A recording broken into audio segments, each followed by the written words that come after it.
Muchas gracias por venir, por acompañarnos una jornada más en esta tercera ya. Yo creo que es un día muy especial, no solo por la presencia de nuestro invitado, que a mí me complace especialmente, sino también porque bueno, estamos en el Ecuador del ciclo Claves del Mundo Actual, es la tercera de las charlas.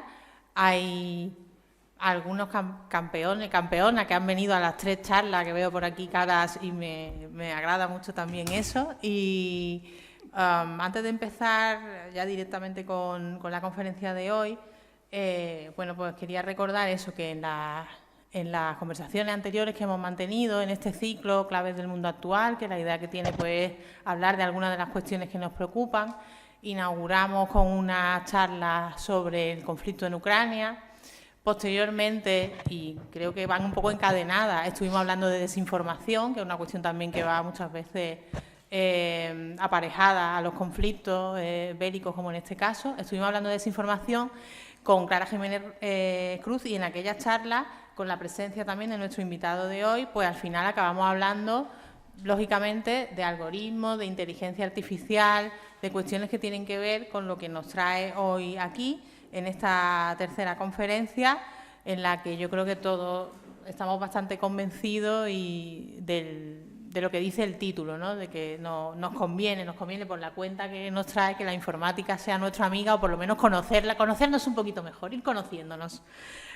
Para eso pues tenemos aquí a nuestro invitado de hoy, y bueno, yo simplemente quiero reiterar, como siempre, el agradecimiento en nombre del Ateneo al CEIT y a la Fundación General de la UMA, porque nuestra colaboración hace posible que este ciclo sea una realidad, y les invito a venir a las 2 siguientes conferencias que nos quedan en abril y en mayo, donde trataremos cuestiones como bueno, los virus y la biodiversidad con Fernando Valladares del CSIC, y hablaremos también, esta será un poco diferente porque será un coloquio posterior al visionado de la película El Comensal, a cargo de Ángeles González Sinde, ya para mayo, para clausurar.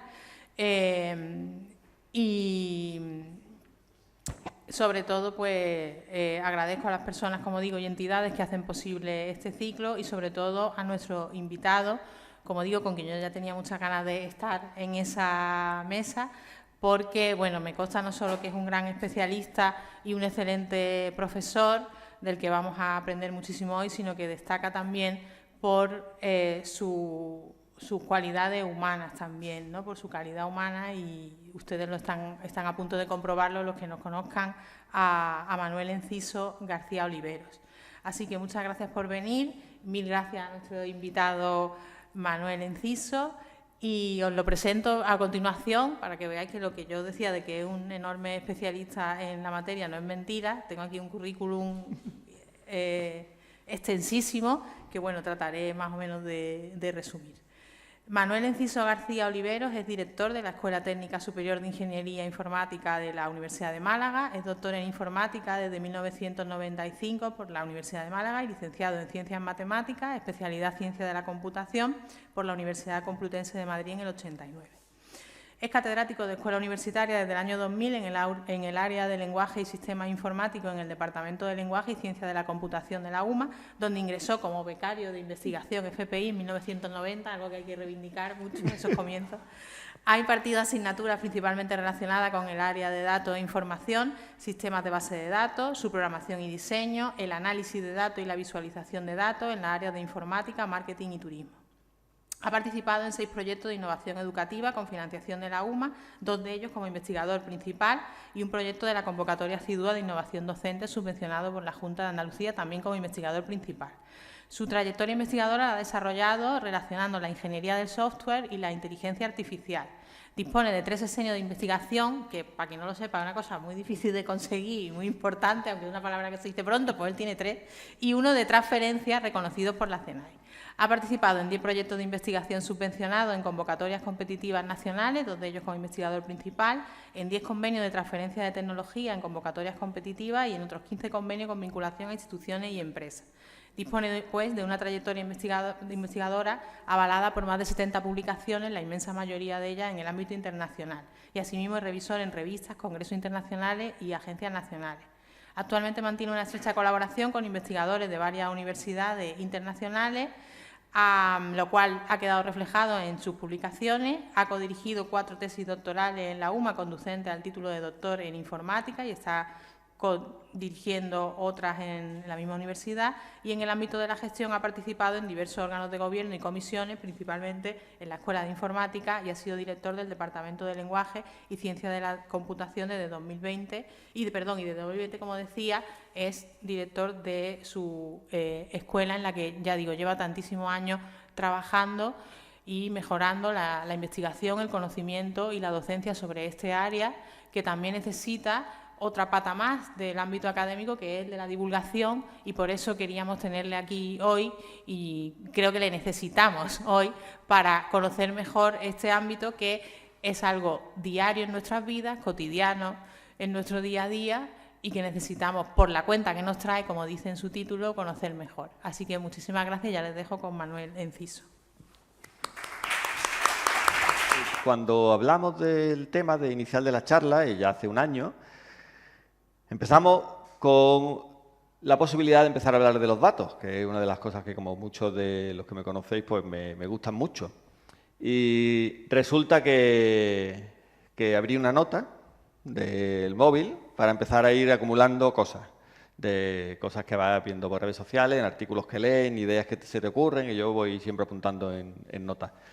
Y ha sido la nota más larga de todas las que yo tengo en el móvil, que tengo muchas.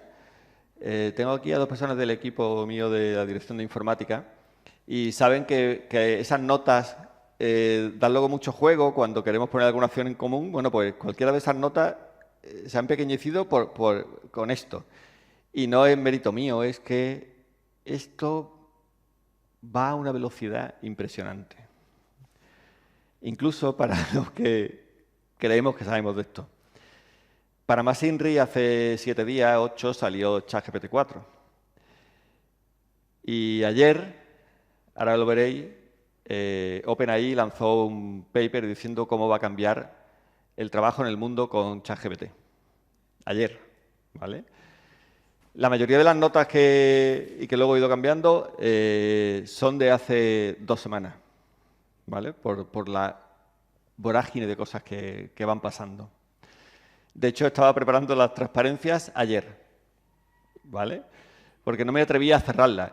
Y esta mañana he metido una cosa más, para que veáis hasta qué punto la velocidad es esa, ¿vale? Bueno, voy a empezar de una manera que quizá no sea lo habitual. Quiero que escuchéis atentamente la letra de esta canción. He visto cosas que no creeríais.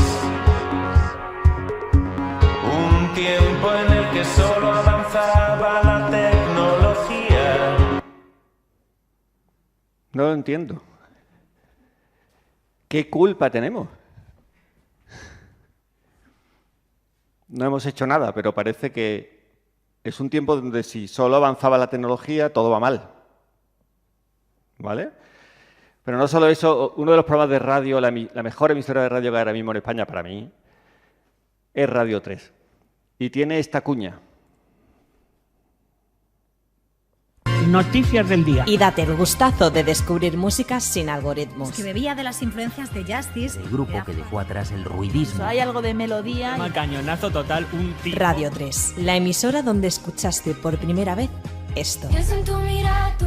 O esto. Y también, por supuesto, esto otro. Extraños, diferentes. Radio 3, únete a la resistencia contra las máquinas. El placer de descubrir música. El placer de descubrir Radio 3. Muerte al algoritmo, viva las personas. Muerte al algoritmo, vivan las personas. ¿Vale? Eso se da mucho en relación a la renovación del Consejo General de Poder Judicial. El Buffet Almeida, no lo he pronunciado mal, es que ellos ponen Buffet Almeida. Yo no sé si dan comida o hacen asesoramiento legal, pero en el Twitter se llaman Buffet Almeida. Pues dicen claramente que la elección del Consejo General del Poder Judicial, y lo voy a decir, con un algoritmo echemos a suerte los puestos del Consejo General del Poder Judicial, como si el algoritmo fuera una cosa totalmente kafkiana, caótica, que va a sacar unas cosas que luego al final van a resultar bien, porque lo hacemos tan mal, en este caso la elección, pero ¿y qué culpa tiene el algoritmo? ¿Por qué me meten ahí en medio? Otro ejemplo más.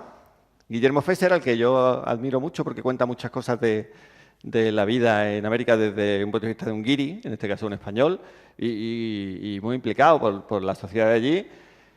Dice David contra Goliat, que es uno de los grandes mitos, ¿no?, de lo malo y cómo fue vencido por un agente muy extraño, muy pequeño, pero con mucho valor.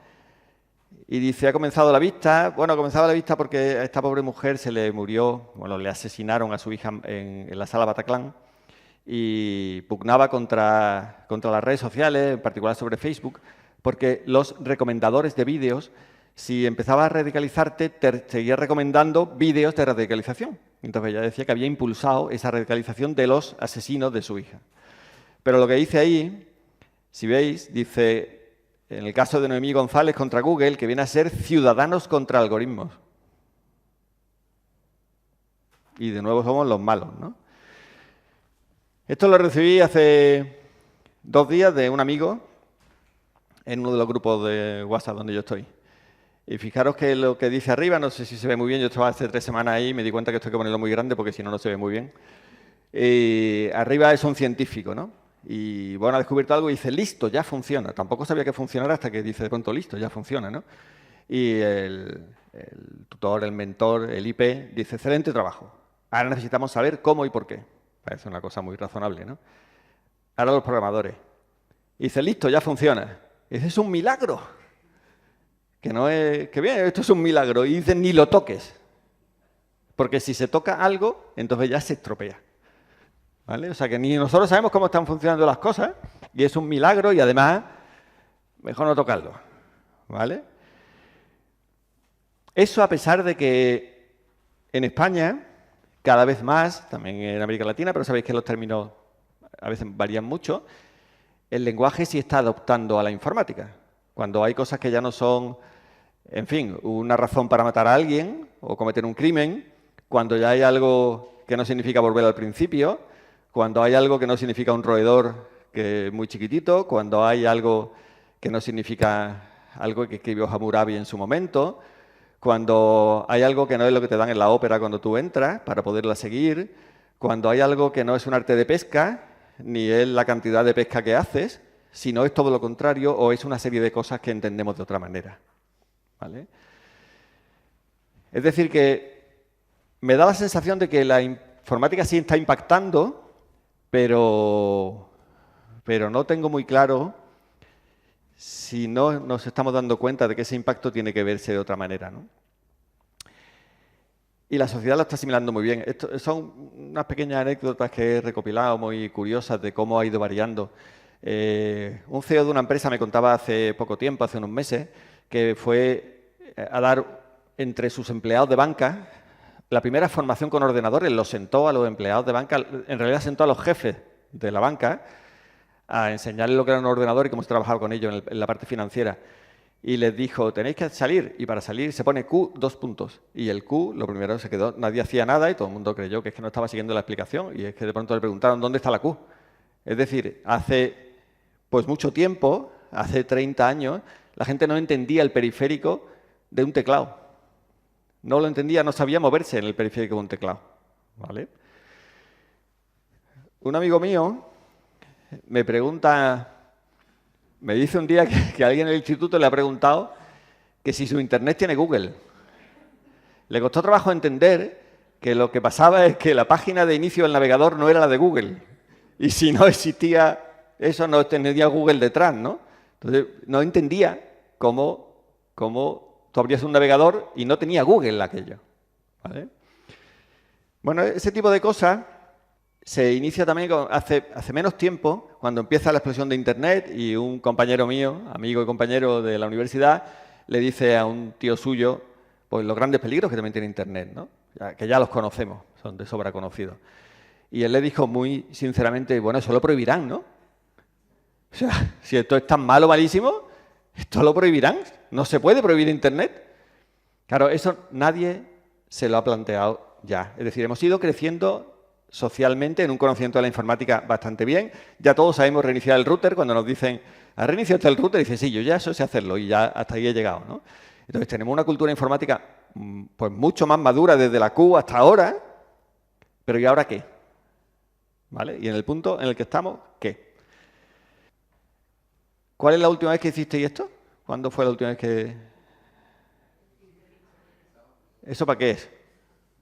Para pedir la carta para pedir comida cuando llegamos a un sitio, ¿no? Desde el COVID ya no se emiten cartas, pobres ilustradores y pobres empresas que antes las hacían.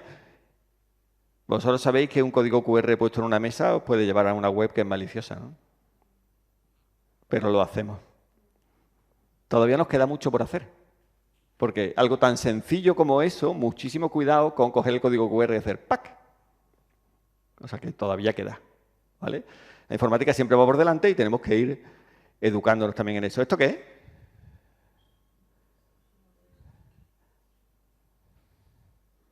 ¿Quién ha entrado alguna vez en una web como esta, en una aplicación como esta, en un sitio como esto?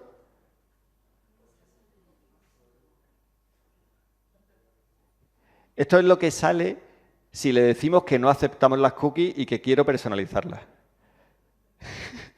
Tú no lo haces nunca. Aceptar las cookies es aceptar las cookies. No voy a decir nada más, ¿vale? Y entonces, si nunca habéis visto esto, dadle por curiosidad a no quiero aceptar las cookies, voy a personalizar, ¿vale? La web funciona igual luego, lo único que pasa es que no nos rastrean. Pues esto también hay que entenderlo, ¿vale? Bueno, voy a hablar de ChatGPT, porque cuando empecé con la charla quería hablar de muchas cosas, al final voy a hablar de ChatGPT, ¿vale? Que nos va a la marcha y tendremos que saber qué va esto de ChatGPT. Lo primero que tengo que decir es que no es nuevo, pero como si lo siriese, ¿no? ChatGPT, el ChatGPT 3, que es el que salía, iba a decir, antes de esta charla, antes de una semana antes de esta charla, es del 2020. O sea, casi 3 años de ChatGPT 3. O sea, que no es nuevo. Y hubo un ChatGPT 2, un ChatGPT 1 y luego hubo un montón de cosas. Como dice ahí, la ciencia se construye y la tecnología también a hombros de gigantes. O sea, que esto no es algo novedoso, ni muchísimo menos, ¿vale? Lo que pasa que antes era como usado o usable. Yo utilicé por primera vez una aplicación de este tipo para poder generar código automático, interesado en saber si mis alumnos podían usarlo para resolver las consultas, una parte interesante que tenemos nosotros en la asignatura, y lo hacía perfecto. Y de esto hace 2 años. Un compañero mío aquí presente le pasó su examen de administración de base de datos, que no es una cosa leve. Los administradores de base de datos, como podéis imaginar, cobran mucho dinero por hacer su tarea. Hay un examen que nosotros le ponemos a los alumnos, no somos tan duros, no les ponemos tareas hiper, pero son tareas complicadas. Y sacó un 9,5. O sea que es muy listo, ¿vale? Es muy listo. ¿Estás listo? Esto es el concurso de la Olimpiada Informática Mundial. La Olimpiada Informática Mundial es un reconocimiento académico, esto es como la Olimpiada Matemática o la Olimpiada Química. Y esta es la que, no sé si es de este año o del año pasado, van todos los chicos y chicas de instituto, de secundaria y de instituto, a batirse el cobre. Son espectaculares. Nosotros tenemos una edición desde hace 2 años aquí en Málaga y es una maravilla verlos programar. Son espectaculares. Y cada vez se le ponen problemas más difíciles. Este año tuvimos a 2 chicos, uno sacó un 10 en las 3 horas que le damos del problema y son problemas, os puedo asegurar, muy difíciles. Y otro sacó un 9,75. O sea que son gente fabulosa y nosotros le ponemos los problemas difíciles. Bueno, pues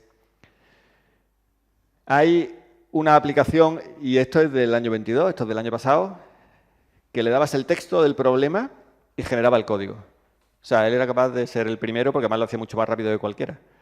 Era capaz ya de batir, de entender el problema, de generar el diseño y de escribírtelo en código para que compilando funcionara. Y eso lo hace desde el año pasado. Es capaz de, ya no solo es capaz de batir la máquina, es capaz de batir al al campeón de ajedrez, al campeón de Go, que lo consiguió AlphaGo, la empresa londinense también de inteligencia artificial, sino que es capaz de entender un texto y programarte lo que tú le estás pidiendo, ¿vale?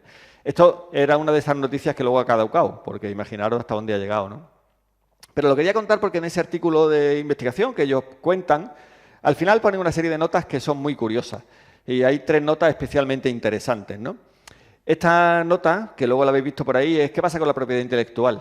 Porque cuando ellos generan ese código, lo hacen bebiendo de otros programadores que han puesto su código en Internet.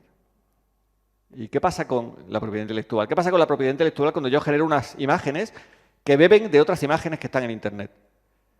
Entonces, es un debate abierto muy interesante. ChatGPT, o en general todas las inteligencias artificiales generativas, que es como se llama esto, tienen un conflicto con ese tema. Recientemente Estados Unidos ha dicho que no hay implicaciones en las propiedades intelectuales. Yo no estoy tan de acuerdo, ¿vale? No me parece tan claro. Bueno, se habla también de la automatización. En fin, me parece interesante, pero voy a irme a la última, que lo he puesto aquí, y lo pone con un warning muy claro. Y decía ese artículo de ellos, vendiendo su producto, diciendo que ya hemos conseguido una máquina que es capaz de ser el campeón del mundo de la Olimpiada Informática, pues resulta que dice que hay máquinas que son capaces de parchearse a ellas mismas, es decir, generar código para arreglarse ellas mismas o incluso mejorarse en algunos procesos.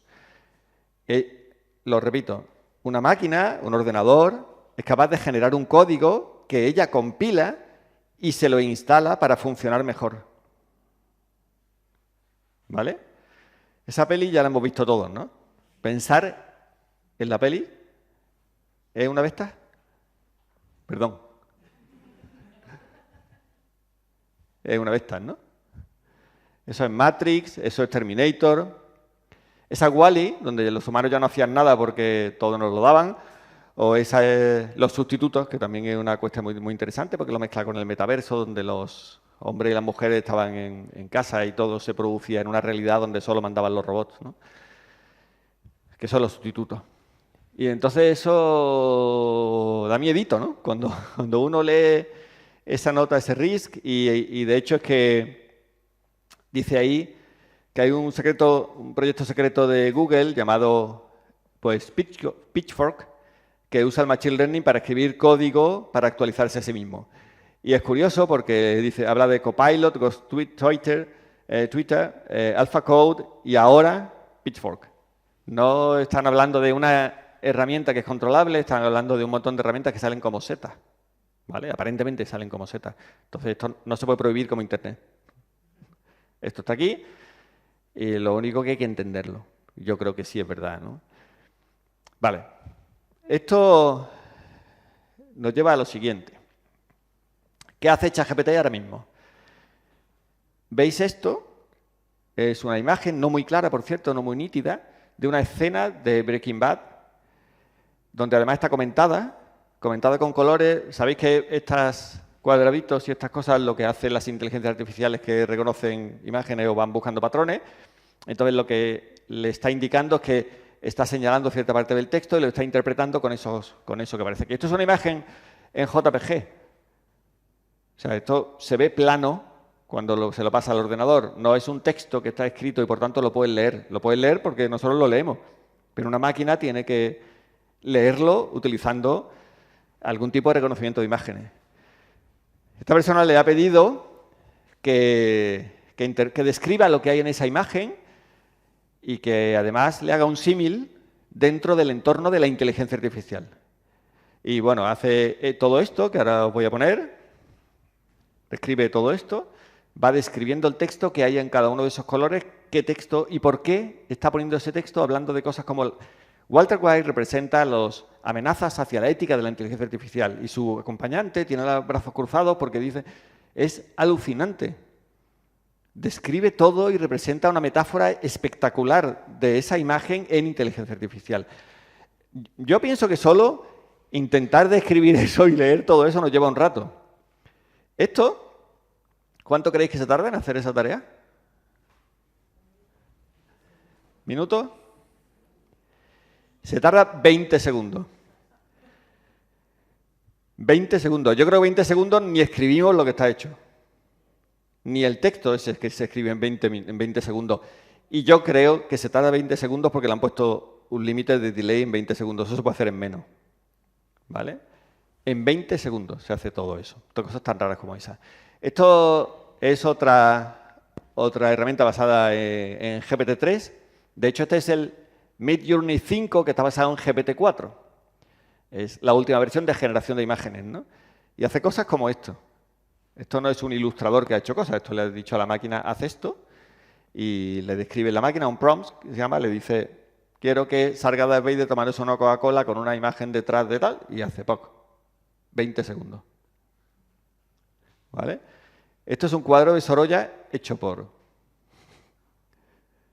Y le dice, quiero una imagen como pintada por Sorolla, que tenga 3 chicas con el pelo suelto, tal y cual, y hay unas oleaje rompiendo detrás, y 20 segundos.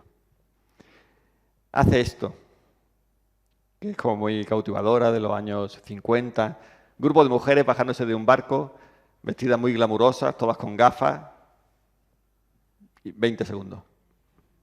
¿Vale? 4 niños saludando a la cámara, abriendo los dedos. ¿Por qué abren los dedos? Contar los dedos de la mano.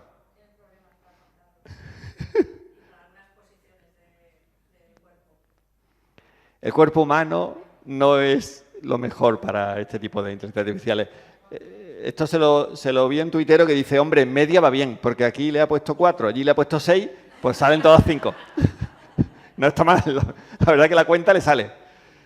Pero es así, no es buena, todavía. Todavía. ¿Vale? Y esta prueba se hace siempre porque como sabemos que es mala, de hecho, he cogido el detalle de ese grupo de mujeres que habéis visto y fijaros las 2 mujeres que hay aquí y esta que está aquí, ahí ya se ve. ¿Vale? Y la mano de Darth Vader tampoco está conseguida. Pero la mano, como era lo mismo que los dedos, no la ha puesto. ¿Vale? O sea que le falta un poquillo, pero le falta un poquillo. Un poquillo. ¿Vale? No es infalible, pero es muy listo. Decía Joaquín Cuenca, como sabéis, el fundador de FreePic, decía, cuando salió ChatGPT-3, dice, bueno, se tiró 2 o 3 días flipando en Twitter diciendo la cantidad de cosas que le había pedido, cómo lo había hecho. Estaba alucinado, un tío que está acostumbrado a manejar el top de lo que es la tecnología y especialmente la informática, ¿no? Y me impresionaba que él estaba enamorado de ChatGPT-3, que decía, es que esto es una maravilla, es que esto es como un juguetito que nos lo dejan a nosotros y se puede hacer cantidad de cosas, qué se puede hacer, qué no se puede hacer, etcétera, ¿no? Y dice, durante un tiempo llegué a pensar que nos estaban engañando, que esto era un conjunto de gente en una habitación contestando a lo que le pedían. Dice, pero luego pensé, no puede ser eso porque no hay nadie tan listo. O sea, el problema no es la velocidad a la que se contesta tal igual, sino lo listo que es. Lo bien que hace las cosas, ¿vale? Vale. Ahora voy a quitaros la ilusión. No están listos, ¿vale? Por ejemplo, le dice, ¿es la recta conmutativa? Dice, sí, la recta es conmutativa. Esto significa que el orden de los operadores es una operación de recta, no afecta al resultado. Por ejemplo, A menos B es igual a B menos A, para cualquier número A y B. Me queda tan campante. Esta propiedad es una de las propiedades básicas de los números reales y es válida para todos los números reales. Entonces tú le preguntas, dame un ejemplo, por ver si cae en el tema. Y dice, un ejemplo de conmutatividad es la siguiente, 10 menos 5 es igual a 5 menos 10. Ahí. Es fantástico. Ojalá tuviera yo esa asertividad, esa confianza, esa idea. Magnífico. Se queda tan campante. ¿Es porque las matemáticas no se le dan bien? No lo sé, pero la verdad es que nosotros nos movemos en un entorno con gente de matemáticas, entonces pues también es verdad, la informática, como sabéis, tiene mucha cercanía, son nuestros primos cercanos, ¿no? Y dice, ¿un número primo puede acabar en cualquier dígito? ¡Hombre, claro! Puede acabar en el 0, en el 1, en el 2, en el 3, en el 4, en el que tú quieras. Y se queda tan campante. ¿Por qué no? Claro. Y esta está muy bien. Eso sabéis que el acertijo este de los hijos de la madre, ¿no? Dice, la madre de Mike tiene 4 hijos. 3 de ellos son Luke, Drake y Matilda. Dice, ¿cuál es el nombre del 4º hijo? Y dice, no lo sé, pues no me lo has dicho. Entonces dice, la respuesta está en la cuestión. Y te responde, te dice, perdona por la confusión.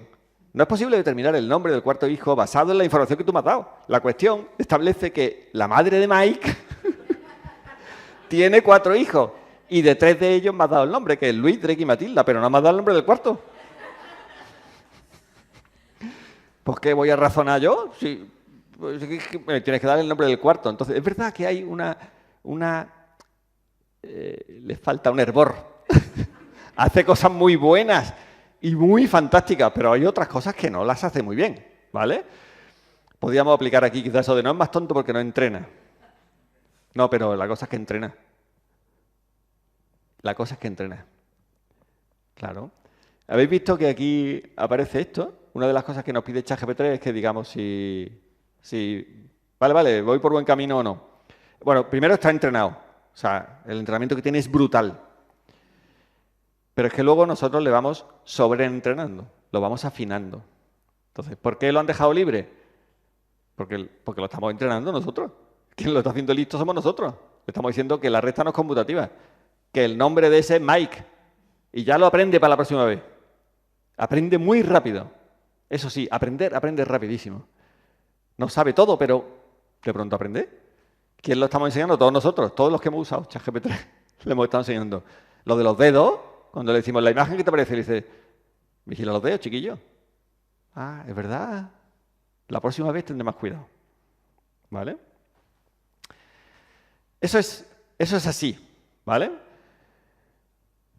Y la pregunta es, ¿y confiamos nosotros en ChatGPT tanto como? Porque luego está...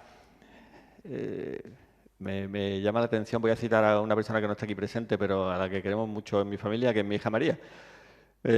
Cuando hoy le decía que venía para la charla, dice, esa charla que has preparado con nosotros, ellos son mi entrenamiento, porque yo le voy diciendo cosas. Y entonces, una de las discusiones que tuve con ella es si ella ha estudiado medicina y decía que ella jamás, no necesita saber lo que es la inteligencia artificial, porque jamás va a confiar en una inteligencia artificial para tomar decisiones médicas. Y puede ser que tenga razón. De hecho, sabéis que hay ciertos ámbitos donde la inteligencia artificial está protegido, lo mismo que los datos de carácter médico están hiperprotegidos, ¿no? Bueno, pues no se pueden tomar decisiones financieras y ahora mismo y médicas con inteligencia artificial. Está absolutamente prohibido. Vale, pero hicieron una encuesta y descubrieron que los doctores piensan que el 92,6% de las respuestas que le daba ChatGPT eran auténticas y solo el 92,9%. O sea, ahora mismo ganan los médicos, el juicio de los médicos le gana al juicio de ChatGPT, pero por ese pequeño porcentaje. O sea, no lo podemos permitir que ChatGPT tome decisiones médicas, pero está muy cerquita de tomarlas muy bien. ¿Vale? Esto no lo he descargado, pero podéis mirarlo. Esto es un vídeo que circula por ahí, está en YouTube, lo podéis ver. Bueno, en realidad es de un actor, que es Morgan Freeman, y él empieza el vídeo diciendo, I'm not Morgan Freeman. I am a synthetic reality. Es una realidad sintética. Luego, al principio empecé a indagar porque creía que era efectivamente sintética. Y no, es una persona que le han cogido las facciones y encima le han puesto el vídeo, el deepfake, pero está súper bien. Está súper bien. Entonces, esto ya se puede hacer. Pero no es muy complicado, no sé si habéis visto esto, luego lo podéis ver. Es uno de los vídeos más graciosos que yo he visto últimamente. Es un concierto que dan en Corea del Norte y se ve a Kim Jong-un y se ve a toda la plana mayor del ejército con esa escenografía que ellos tienen así muy impactante, ¿no? Y cantando el I Want to Break Free de Freddie Mercury, de Queen. Es buenísimo porque está muy bien hecho. Cada vez que van pasando, porque tiene chicas que tocan la guitarra, luego hay gente que es un coro, entonces en cada una de las canciones, en cada una de las partes de las canciones van enganchando con escenas de ese concierto. Y es buenísimo, está súper bien hecho. Ahora mismo eso se puede hacer y se puede entender que te pueden colar un gol como ese, pero cuesta mucho trabajo. El problema es que eso cuesta mucho trabajo hacerlo. La persona que ha editado ese vídeo, yo lo admiro profundamente porque está hecho muy fino, pero cuesta muchas horas de mirar el vídeo, de hacer no sé qué. Eso lo hará probablemente ChatGPT en X años, ya no me atrevo a decir cuánto. X meses probablemente. Y entonces, el problema es que eso será mucho más fácil con la inteligencia artificial. Es que ya lo tenemos hecho, vale, pero va a ser mucho más fácil hacerlo. Va a ser mucho más fácil hacerlo. Y va a ser posible, yo estoy convencido que sí. El vídeo es chulísimo, lo podéis ver porque es que, ya digo, se ve la escenografía, pasa por... y le podrás decir, quiero estas tomas con estas cosas. El otro día escuchaba a alguien que decía, se lo preguntaremos a Ángeles González Sinde cuando venga, gente que decía que los vídeos serán, las películas serán interactivas, no como son ahora, que ahora en un momento dado puedes tomar algo y sabéis que ya hay un experimento de ese tipo, ¿no? Y entonces, según lo que se vote en la gente que está viendo el vídeo, pues va hacia un lado o hacia el otro. Hay gente que dice que será interactiva porque en tiempo real le dirás, quiero que me cambies a esta parte, y generará la película en tiempo real. Yo no me atrevo a decir que no. Yo ya no lo sé, yo estas cosas son... La verdad es que soy bastante crédulo ya respecto a las cosas, porque todo va tan rápido que me parece que es así. Bueno, quiero acabar entonces con algunas preguntas. Yo también tengo preguntas, y entonces pues las quiero hacer, ¿no? Primero, ¿es segura la inteligencia artificial?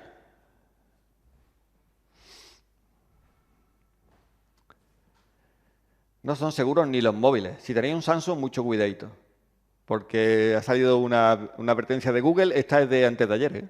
Esta es de hace nada, de los móviles de Samsung, avisando de una vulnerabilidad crítica que te atacan solo conociendo tu número de teléfono. Esto es en serio. O sea, Google lo ha comprobado. Lo que pasa es que no han hecho pública la vulnerabilidad para que los malos no lo ataquen. Pero está ahí. Y Samsung está como loco ahora haciendo los parches para conseguir que eso no sea así. Eso es un dispositivo. Eso es una máquina que podrá acceder a la inteligencia artificial. Si puedo atacar el dispositivo, podré atacar la inteligencia artificial. Entonces, ahora mismo la principal problema que podemos tener con esto es que la inteligencia artificial va a ser muy potente, va a ser absolutamente potente, y como no sea segura, ahí sí tenemos un problema, y ahí sí puede venir Terminator o lo que sea. Ahí seguro. A mí eso sí me da miedito, no tener una inteligencia artificial segura.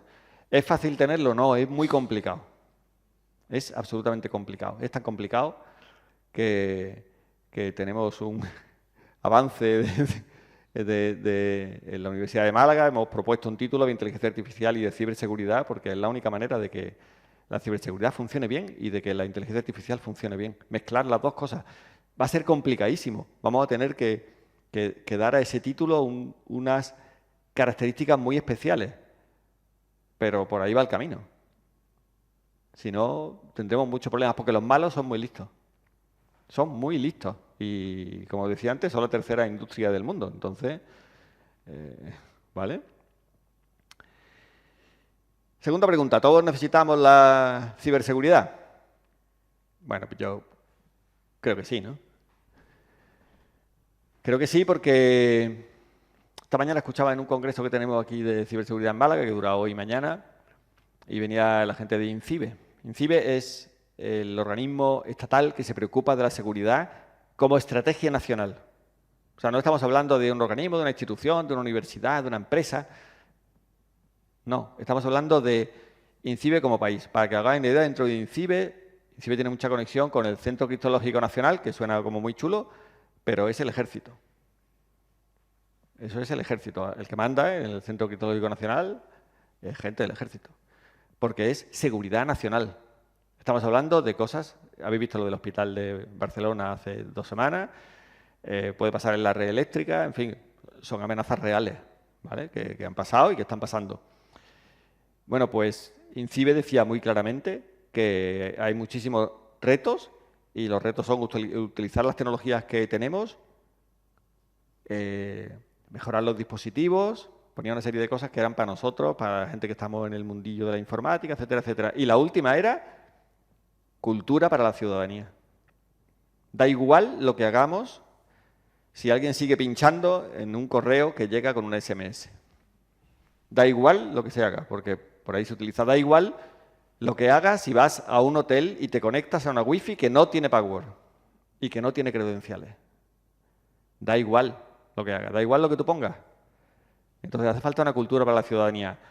Otra buena noticia es que INCIBE va a hacer unos cibercamps en determinadas ciudades, y en Málaga hemos tenido en la Universidad de Málaga también una concesión de un cibercamp donde haremos actividades para ir por los colegios, pero también en la Plaza de la Merced, donde haga falta, a contar qué es la ciberseguridad y por qué es tan importante.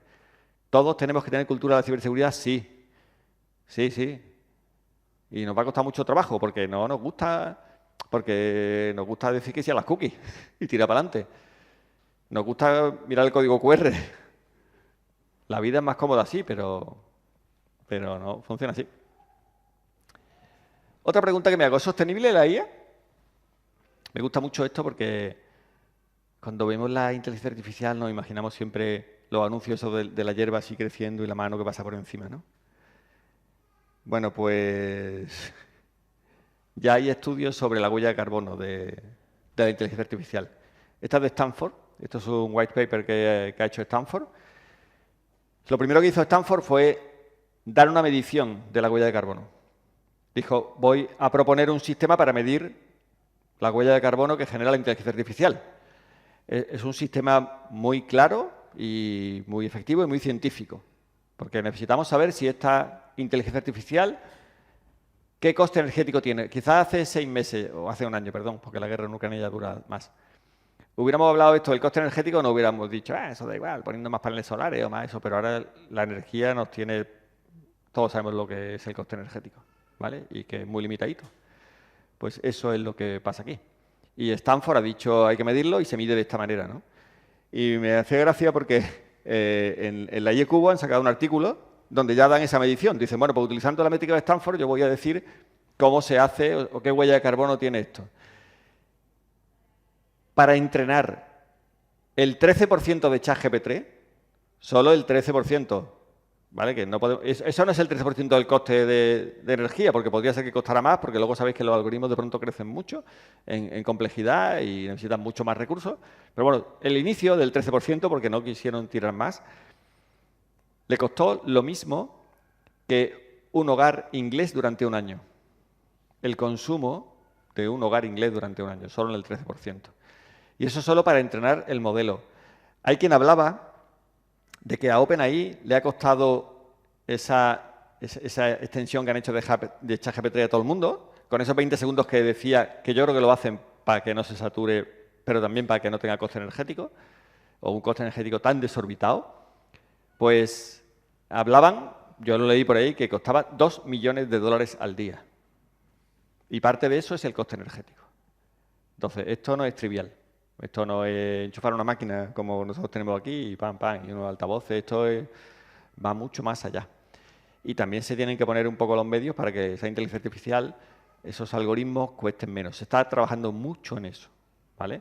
De hecho, hay una parte de la programación que se encarga de hacer los algoritmos más eficientes en recursos, en gastos de recursos, no solo en rapidez, ¿vale? Esta es muy buena. ¿Nos va a quitar el trabajo? Bueno, me ha costado mucho responder a esta pregunta.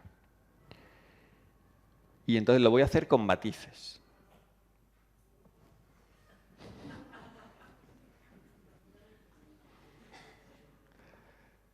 Rotundamente sí.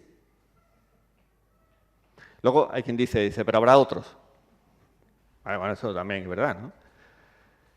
El artículo más interesante que hablaba de esto, bueno, os tengo que decir que esta es la modificación que hacía esta mañana. Ayer salió un artículo hablando de cuál es el impacto, y lo ha hecho OpenAI, que es la dueña de ChatGPT 4. Ya dicen ellos, estos son los trabajos que van a desaparecer, estos son los trabajos que están en riesgo. Y lo numera. ¿Vale? Todos sabíamos desde hace tiempo, por ejemplo, que los teleoperadores están en riesgo. Pero ahí empieza a poner ya el dedo en la llaga en algunas cosas que están más allá también de eso. Voy a mirarnos para nosotros. ¿Y la programación? ¿Está en riesgo la programación? Porque ChatGPT programa estupendamente. No solo programa estupendamente, tú le pasas un código en Java, le dices pásamelo a Python y hace ¡pac! Y funciona. Entonces, si tú quieres cambiar mañana un sistema de un entorno a otro, de un contexto a otro, de un proyecto a otro, porque te piden cambiar de lenguaje, no debes contratar a 25 programadores durante 4 meses para que te pase el código. No puedes contratar tiempo de ChatGPT y te lo hace. Entonces, ¿eso va a cambiar el mercado laboral? Sí, rotundamente sí. Eso yo creo que es que negar la realidad es así. Es que hay cosas que lo hace tan bien. El otro día, ya digo, el artículo que más me ha dado luz sobre el tema, no lo he preparado en transparencia porque me costaba mucho trabajo darlo así porque era un artículo muy sesudo, pero voy a intentar resumirlo. Es que en cualquier revolución que ha habido un primer tiempo en el cual, luego lo voy a expresar con un ejemplo, ha habido un primer tiempo en el cual se produce una tecnología que irrumpe y eso impacta en una cierta pérdida laboral, digamos, ¿no? Pero luego llega un punto que esa misma tecnología, como es más eficiente y produce productos de más calidad, genera más trabajo. Porque puedes producir más, mejor y más barato. Y entonces produce más trabajo, porque ese producto de calidad lo demanda más la gente. Y esas son las palabras clave. La palabra clave es la demanda respecto a esa calidad que tú produces. Cuando saturas la demanda, entonces cae el empleo. Tiene una segunda onda, que es la que ya no se recupera. Lo decía muy claramente con las prendas de vestir. Yo creo que el ejemplo es muy bueno. Dice, antes de que naciera la revolución textil y ese tema de la producción en masa de ropa, la gente se compraba una prenda, se compraba una chaqueta y probablemente toda su vida académica iba a todos los congresos con esta chaqueta, porque no podías permitirte más chaquetas porque costaba mucho hacerlo. Es que una chaqueta era una prenda que tenía una calidad, que se hacía a mano, que tenían que probarte y que tenía una tela muy apropiada y eso no era tan fácil. Llegan las fábricas y producen ropa y entonces ya puedes comprarte una chaqueta tú y a tu hijo cuando va a empezar a trabajar, pues para que vaya decentemente vestido al trabajo, salvo que sea informático. Voy a meter aquí un chiste que nos estigmatiza. Y ese tipo de cosas produce más demanda. Hay más demanda de chaquetas. Hasta que llega un punto en que las chaquetas se venden como rosquillas y tú tienes 7 chaquetas en tu armario. Ya no compras la octava. Y ahí es donde cae el empleo. Cuando has saturado el mercado, porque la calidad es buenísima, la rapidez es muy buena y la mano de obra la hacen las máquinas. ¿Dónde estamos nosotros en ese punto ahora? Estamos en el punto primero.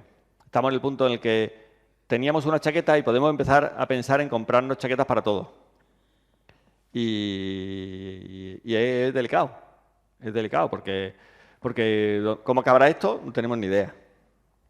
No tenemos ni idea, pero si lo miramos, eso lo han mirado, por cierto, en la industria textil, lo han mirado en la producción de acero y en la industria automovilística, lo han mirado en el tema de los cereales y la explotación agrícola, y los modelos funcionan todos iguales.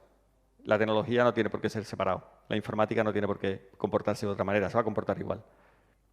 ¿Vale? Entonces, sí, es cierto, tendremos un empleo de más calidad, tendremos una demanda mayor, la estamos teniendo ahora mismo, y los títulos de informática saben que tienen una demanda altísima, pero puede ser que eso cambie, ¿no? ¿Cuándo va a ser eso?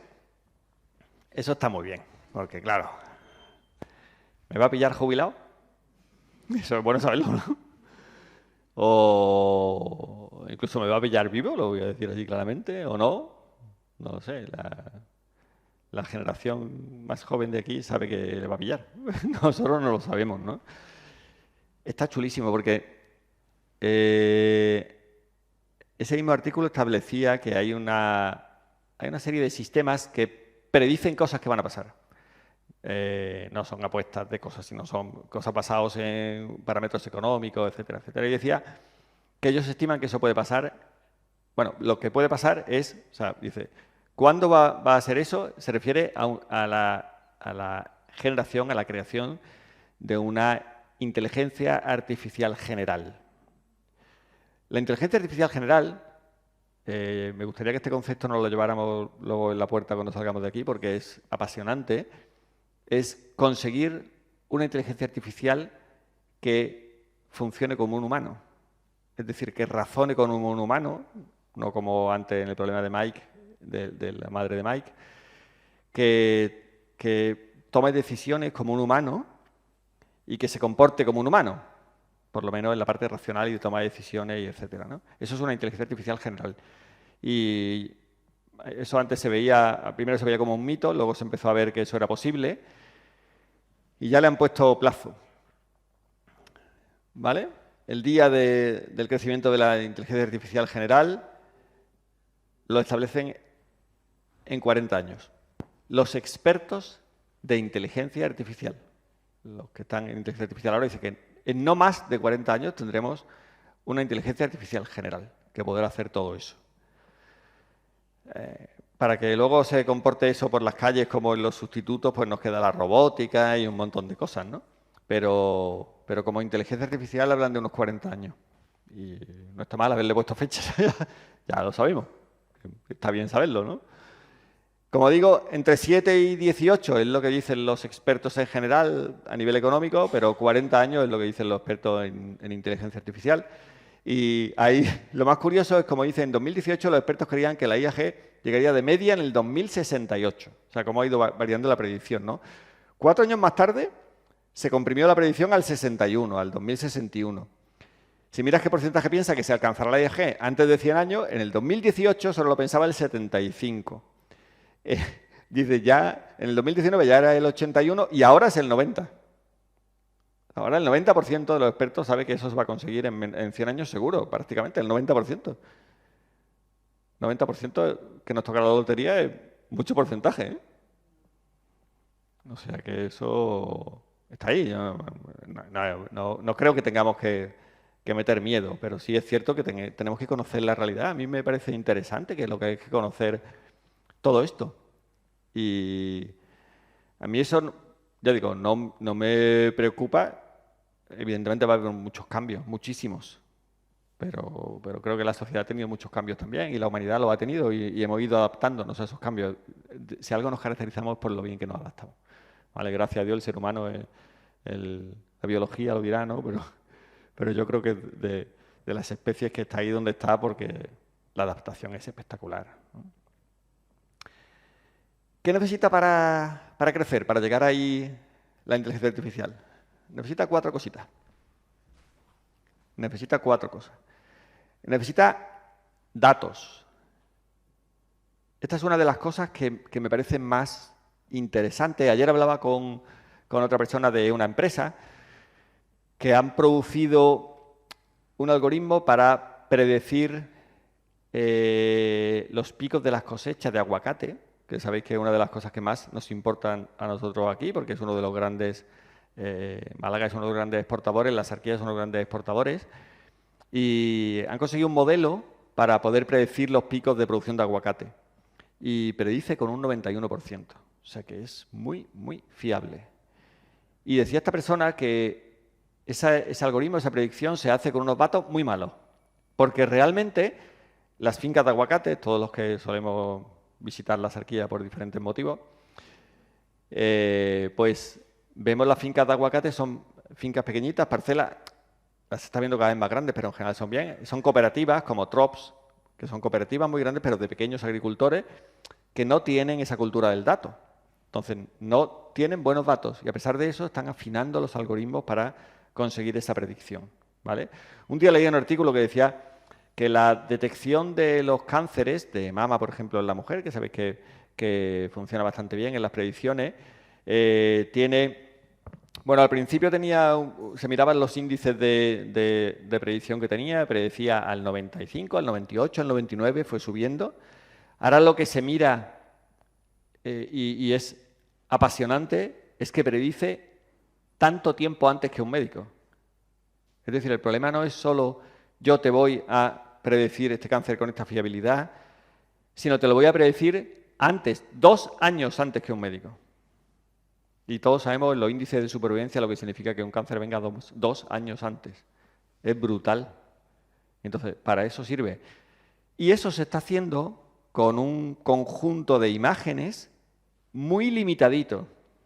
Un día leí a alguien que decía, ¿os imagináis si todos los hospitales de Europa se pusieran de acuerdo en compartir sus imágenes y con eso entrenáramos la inteligencia artificial que hay ahora? Serían infalibles. Serían infalibles. Porque le habríamos dado un entrenamiento con datos tan brutal que el mismo algoritmo tendría una fiabilidad prácticamente 100%. ¿Vale? La segunda cosa es la calidad de los algoritmos. Y en la calidad de los algoritmos se está trabajando mucho. Hay modelos nuevos todos los días. Y lo más impresionante es que no se para. O sea, hay cosas que funcionan, como decía, muy bien. Y todavía hay gente en el departamento donde yo estoy, muchos de los que estamos aquí estamos, hay gente trabajando en inteligencia artificial que no para de producir algoritmos nuevos. Y tienen algoritmos que funcionan muy bien y siguen viendo a ver si pueden mejorar los índices de calidad de eso. Y su línea de investigación es mejorar los algoritmos. Gente muy lista, además, que sabe hacerlo muy bien. ¿Vale? Me voy a lanzar al último, porque luego voy a hablar del procesamiento. El último es el dinero, la inversión que hace falta. Y yo creo que a nadie se le escapa que dinero nos falta. Dinero nos falta porque ahí está Google. Y dinero nos falta porque está Amazon. Y dinero nos falta porque están todas las grandes.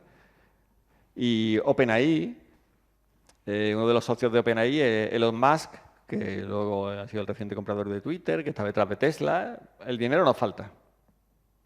O sea que no hay ningún impedimento en eso. Falta el procesamiento. Y ahora aquí ya, esto fin de fiesta. Sandbox es una empresa que pertenece a la matriz de Google. Como Virus Total, pertenece a la matriz de Google. Es decir, son marcas dentro de Google. Dentro de Google hay empresas que ellos ponen, como lo ha sido Virus Total, que confían mucho en ella y dicen, esta gente va a producir, pues eso, el mejor análisis de malware del mundo y fijaros dónde está. Bueno, pues hace un tiempo se fijaron en Sandbox. Sandbox es una empresa dedicada a generar el ordenador cuántico y todo lo que hay alrededor del ordenador cuántico. El ordenador cuántico parecía una entelequia hace, no voy a decir hace 35 años, voy a decir hace 15 años o hace 18 años. Parecía una cosa que llegaría, que eso estaba así, pero estaba... En fin, aquello de la física cuántica estaba muy bien, pero hasta que eso llegue... Pero lo más curioso es que ya está el ordenador cuántico. El ordenador cuántico es eso que veis ahí. Esa especie de lámpara invertida, parece... Es muy bonito, la verdad es que está muy chulo. Y tiene un montón de cables que van detrás a estos dispositivos que son los que recogen las señales.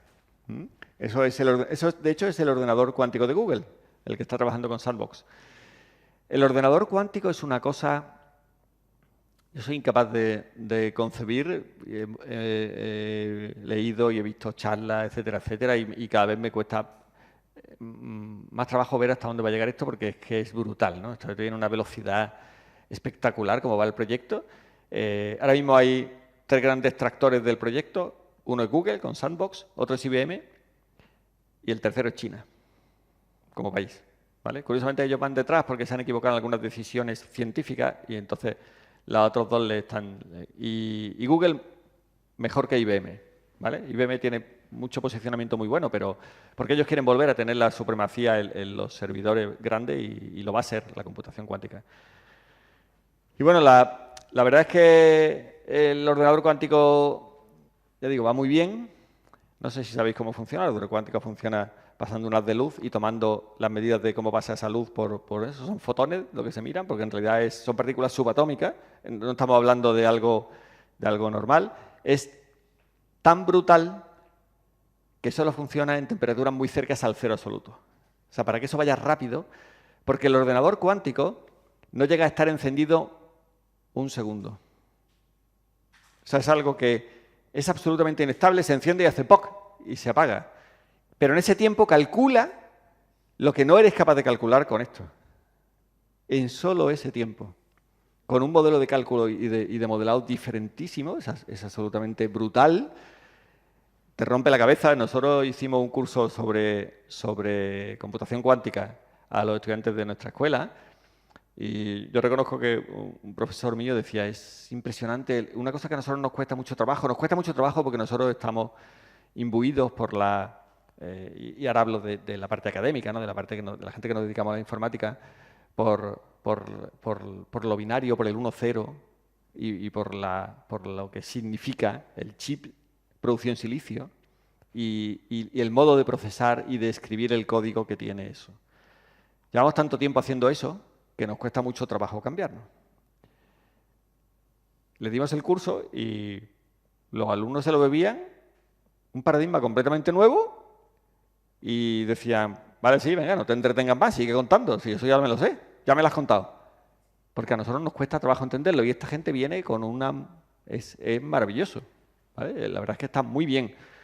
Claro, esto rompe la cabeza, le queda mucho por hacer porque tienen que generar semiconductores mucho mejores para que no tengan que poner, ya digo, esa máquina está cerca del cero absoluto, porque si no está cerca del cero absoluto, los qubits, que son los pequeños bits de ahora, se contaminan el uno con el otro. Si se ven, desaparece la magia. Y entonces no se tienen que ver, no tienen que saber que al lado hay otro qubit. Y para que no sepan que hay otro qubit, lo que se hace es congelarlos. Y se quedan en el cero absoluto. Tienen un problema físico brutal.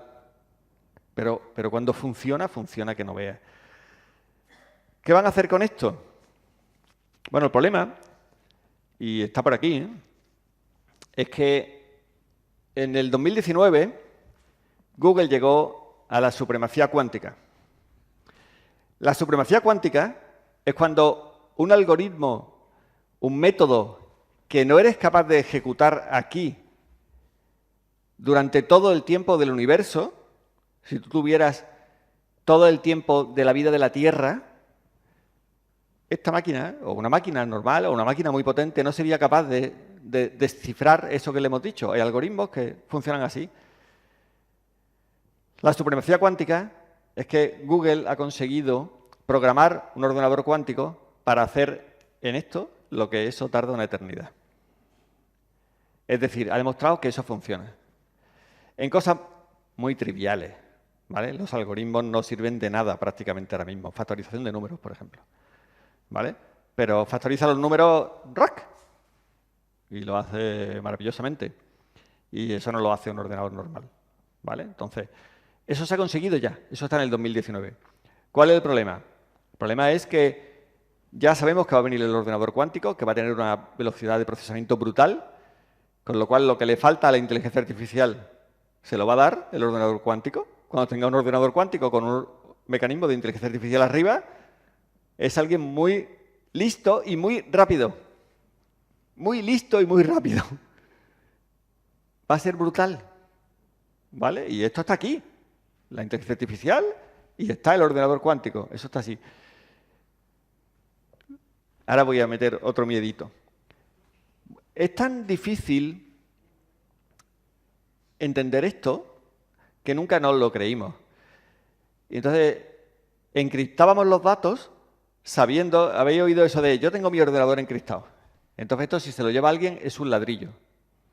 Porque no puede verlo. Porque si no tiene mi clave, por mucho que intente verlo, no lo puede ver. Y de hecho, no sé si alguno o alguna habéis sufrido un ransomware, que son lo que ha sufrido el Hospital de Barcelona hace 3 semanas.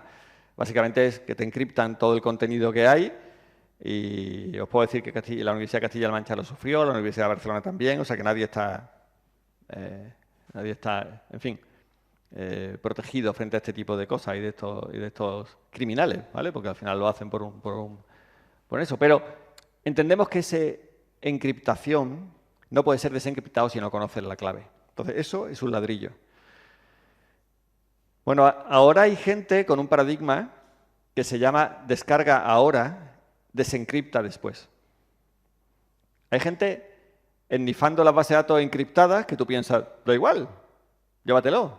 Va a tardar toda la eternidad en descifrarlo. Y dices, sí, con un ordenador normal, pero cuando salga el ordenador cuántico y yo lo compre en MediaMarkt, yo lo podré hacer. Y entonces veré tus datos médicos y veré los datos de seguridad nacional, la lista de los espías que sale siempre en las películas de espías, porque yo lo he guardado ahora. Y el ordenador cuántico será capaz de descifrar y desencriptar esa información. Eso es uno de los grandes peligros que hay ahora mismo. Y de hecho, hay un algoritmo, y está puesto por aquí, el RSA, que ahora mismo es el algoritmo en el que descansa todo el acceso seguro a Internet. El protocolo HTTPS, que sabéis que fue adoptado rápidamente por la web, que te dice, mediante el certificado, que tú estás accediendo a la web de tu banco y no a una web que se hace pasar por tu banco.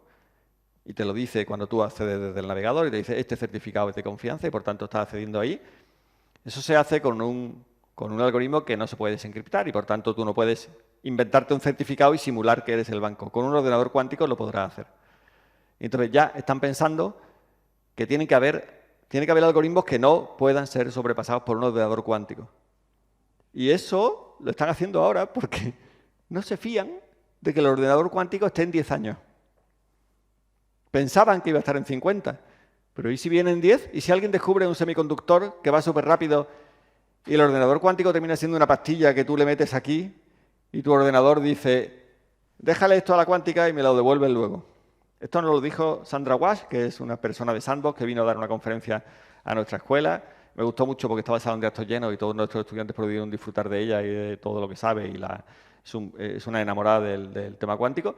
Y lo decía, dice, yo estoy convencido que vosotros veréis que puedes comprarte un ordenador y dentro de ello tendrás, como ahora mismo tienes ciertos cálculos que van a la tarjeta gráfica, pues tendrás ciertos cálculos que van a la parte cuántica del ordenador.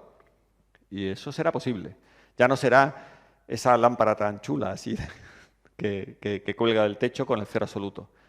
Será probablemente una cosa mucho más estable porque habremos inventado algo a nivel físico que es capaz de estabilizar aquello y el ordenador pues se podrá tener encendido y no un segundo, ¿vale? Y no con un frío brutal, ¿no? Ya está. Bueno, como toda buena conferencia, pues nos ha dado muchas respuestas y nos ha sugerido, a su vez, nos ha generado nuevas preguntas. Y eso es justamente lo que podíamos esperar. Estoy un poco asustada porque tengo un Samsung y ¿sabes cuál es la lista? A comprarme otro móvil. Luego te lo digo. Pero antes de eso, vamos a abrir un turno de preguntas, porque seguro que hay alguien aquí que tiene ganas de preguntar. Juan Manuel. Tenemos una primera pregunta por aquí. Yo no tengo una, tengo como 15, pero voy a empezar solamente por una. El equipo de Microsoft acaba de despedir al grupo que era Ética y Sociedad, que era un grupo que teóricamente trabajaba en el ámbito de desarrollo de la inteligencia artificial para que éticamente fuese correcto. ¿Qué opinión nos das al respecto? Te voy a decir la opinión que tenía ayer por la tarde y la opinión que tenía ayer por la noche. Ayer por la tarde me parecía una barbaridad, digo, como si la ética de la informática, y además aquí hay gente de mi escuela y estamos cada vez más pues introduciendo también esos conceptos dentro. Creemos que la ética de la informática tiene que ser algo absolutamente... Yo creo recordar que leí un artículo de la ética informática allí por los años 95, 96, y me pareció una cosa pues muy tangencial. Entonces estaba en sus inicios también, no se planteaba una ética de la informática más allá de una ética global como compromiso a tu profesión, ¿vale? Y ahora tiene ya muchas implicaciones muy fuertes. Entonces ayer me pareció una barbaridad. Luego fui al congreso y había gente, estábamos hablando también de los despidos que se están produciendo en Estados Unidos. Y me dice, es que se ha vendido de otra manera, no es lo que ha pasado. Y digo, ¿no? ¿Qué es lo que ha pasado? Y dice que había comités de ética que validaban ciertas decisiones que se iban haciendo. Y luego había un supercomité que era el que validaba las decisiones validadas por los comités de ética. Y entonces alguien ha dicho, ¿y esta gente qué hace si ya están validados abajo? Fuera. Entonces, no han quitado la ética, lo que han quitado es el metacoordinador de la ética de me quedé más tranquilo. Digo, bueno, entonces no es lo que yo pensaba. Tengo 10 más. Bueno, puede hacer alguna más mientras los demás se lo piensan. Hasta que uno yo de los pete, grandes no sepa cómo contestar. perdón, pero uno de los grandes problemas es también esta idea, porque como hemos visto, lo que nos presenta, aunque sabemos que la inteligencia no está sabiendo lo que dice. Yo le pregunté si las galletas, cuál era la diferencia entre las galletas cuadradas y las galletas redondas, muy divertido, y me contestó que la textura de las galletas cuadradas era diferente que la textura de la galleta redonda, cosa que no es verdad, pero nos crea una especie de pensamiento único, nos lo dice como si es realidad, igual que dice. Entonces, mi gran problema en este apunte, yo soy profesora, entonces y trabajo en una escuela secundaria, entonces esto es complicado porque esto tiene muchas implicaciones en la educación, y yo creo que uno de los campos más complicados de cómo vamos a educar a nuestros nuevos jóvenes en un pensamiento crítico que no mire esto como la panacea del conocimiento. Entonces, ¿cómo podemos evitar que en el futuro nuestros jóvenes no tengan ese pensamiento único procedente de la inteligencia artificial? Bueno, lo primero es decir que el mismo artículo que ha sacado OpenAI, cuando establece cuáles son las profesiones que van a tener más riesgo, también dice las que menos riesgo van a tener. Entonces dice que todas las profesiones que tienen, que fomentan o que necesitan de un espíritu crítico, lo que tú has citado. Dice claramente que si en nuestra profesión es necesario el espíritu crítico, impulsarlo, educarlo, promoverlo o motivarlo o usarlo, nuestra profesión está bastante salvaguardada, porque el espíritu crítico no es fácil insertarlo en una inteligencia artificial que funciona, como todos sabemos, reconociendo unos patrones y ejecutando unas decisiones que pueden ser similares cada vez que se piden, ¿no? Me parece eso interesante, porque eso a lo mejor, en el artículo cuando yo lo leí, bueno, no voy a hacer spoiler, pero además es que no he llegado al final, que es la parte que tiene chicha. Como salió ayer no me he dado tiempo. Pero en esa idea, lo que se traslada y se traduce es que deberíamos, si queremos que nuestra profesión tenga un sentido en esa nueva humanidad, nueva sociedad que viene, tiene que tener espíritu crítico. Sea cual sea, tiene que tener espíritu crítico. Eso lo podemos tener. Bueno, yo creo que es complicado. Yo sí veo el riesgo de que haya una uniformidad y no solo en eso. Voy a poner una anécdota muy curiosa. Una profesora de secundaria decía que en su instituto, en la clase de química, había un alumno que le dice: pásame el merchero. Entonces ella le corrige y le dice: no se dice merchero, se dice mechero. Y dice: sí, hombre, toda la clase decía un merchero y usted dice mechero. ¿Quién va a estar equivocado? Claro. Entonces, vamos a llevar ese merchero a que tú buscas cosas en Google y ya es difícil. Tú buscas cosas en Google, es que eso me lo ha dicho Google. Pues ya me lo ha dicho ChatGPT, es brutal. Entonces, el otro día estuve en una charla de instituto. Me gusta mucho también cuando puedo ir a los institutos, ver un poquillo lo que se cuece. Tenemos que estar ahí conectados y saber un poco esto. Yo admiro mucho a la gente que está ahí en el instituto. En la universidad tenemos una paz, una tranquilidad de la que quizá no se goza en todos los institutos, pero es verdad que también tenéis una vida que nosotros no la tenemos, ¿no? Y bueno, la verdad es que el tema este del ChatGPT salió y lo primero que le pregunté es: ¿lo habéis usado ya para hacer algún trabajo de filosofía? Y dicen: sí, claro, lo primero. O sea, llegaron y dijeron: hazme el trabajo de filosofía sobre tal, o hazme el resumen de tal libro, hazme... No solamente eso, usan una programación para parafrasearlo y usan otra programación Sí, para eso. No hay rastro. Claro. Lo que pasa es que hay una confianza tan extrema en lo que les produce que ahí se confían. Entonces, claro, yo les dije: sabéis que eso no produce... No está sustentado en nada más, porque no solo el ejemplo este de las matemáticas, sino hay muchas cosas que no tiene, realmente no está basado en realidad. También es verdad que, por ejemplo, el de Bing, la inteligencia artificial que tiene Microsoft, que está basado en Bing, como el buscador de Bing tiene ya certificados ciertas páginas donde sí sabe que son trust, son de confianza, pues dice: si viene de aquí, pues ya yo sí te lo filtro, si no, no me fío, y por mucho que pudiera usarla, no la uso. Entonces se va a mejorar en ese sentido. Yo creo que la profesión ¿Va a variar? Sí, nosotros no podemos poner los exámenes de administración de base de datos igual que lo estamos poniendo si lo hace ChatGPT y saca un 9,5. O sea, que tenemos que cambiar todo, la manera de enseñar, de dar nuestras clases, de evaluar y de que ellos adquieran competencias. Entonces, sin duda, vamos, que una de las profesiones que nos vamos a ver influenciados es la académica, ¿no? Y la docente. Eso yo lo doy por hecho. Y además, eso no vale decir como en el ordenador cuántico, a lo mejor no me llega. Eso ya me ha llegado. Entonces, eso está aquí. Muchas gracias. ¿Tenemos más preguntas por aquí? Por ahí una mano alzada. Buenas tardes. ¿Tienes conocimiento de los reguladores?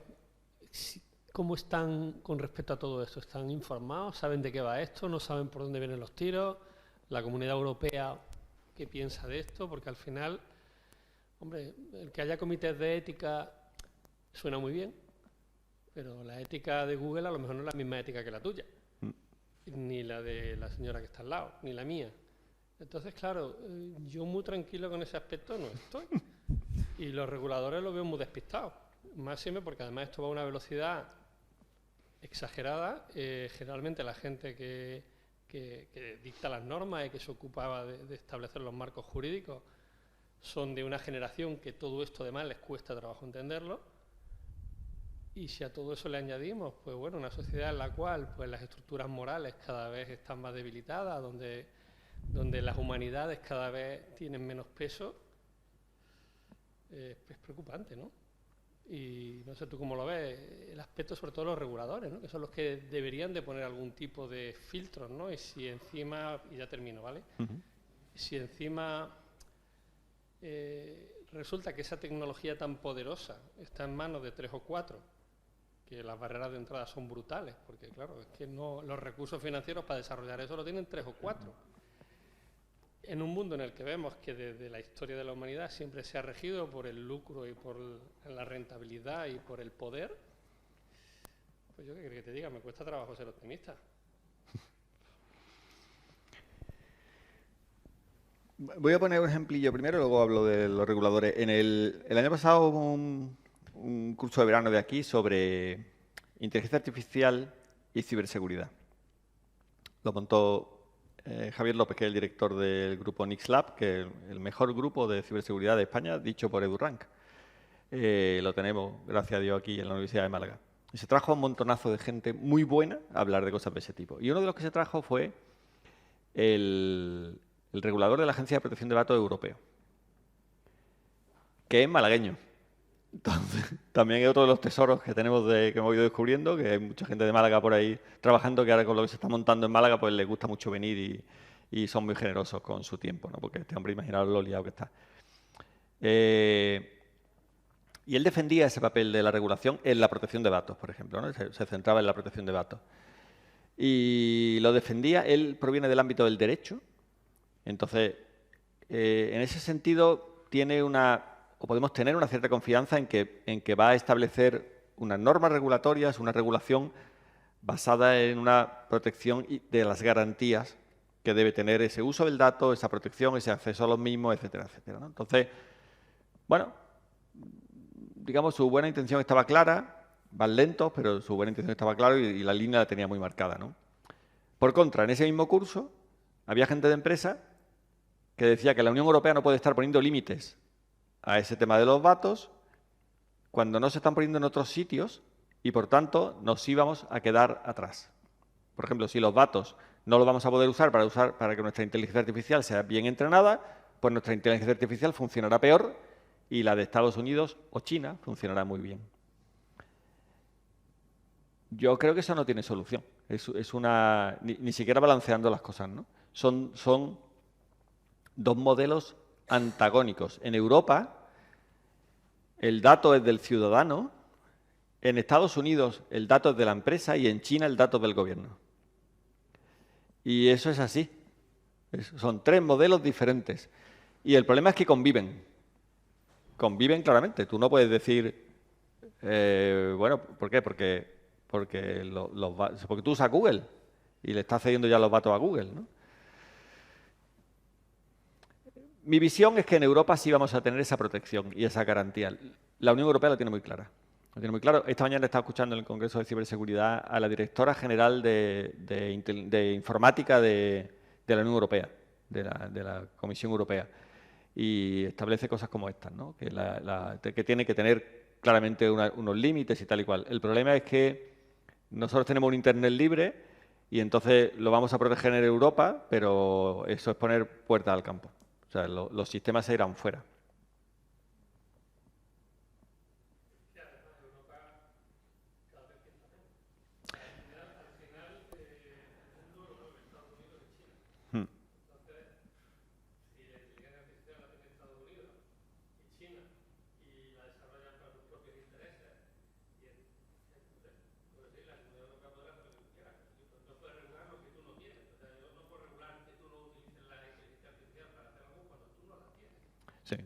Sí, totalmente. Entonces nosotros podremos evitar el uso de las inteligencias artificiales, como he dicho, en ciertos ámbitos. En el tema médico, en el tema financiero, en el acceso a la financiación de las empresas y de las personas, por el tema, por ejemplo, de la brecha de acceso a las emprendedoras frente a los emprendedores, ¿no? Que sabéis que es un tema muy estudiado. Y entonces ese tipo de cosas pues, se pueden impedir haciendo que ese canal, cuando tú lo utilices aquí, pues sí, pero poco más. Yo no creo que se pueda hacer mucho más que eso, ¿vale? Porque es lo que tú dices, es que lo que nosotros generamos como tecnología a nivel de inteligencia artificial son aplicaciones de métodos que están desarrollados y que son propietarios y sobre todo porque cada vez más el procesamiento es lo que cuesta más trabajo. Ya muchos de nosotros no trabajamos con los datos aquí. Yo tengo ya los datos siempre fuera, porque nos permite ir a la universidad y lo tienes, estás en tu despacho y lo tienes, estás en una conferencia y los tienes, etcétera, etcétera, ¿no? Y dentro de nada, la computación la haremos en la nube también. Y ya no, el ordenador será muy tonto, será una cosa que escribe, pero que el procesamiento lo va a hacer arriba.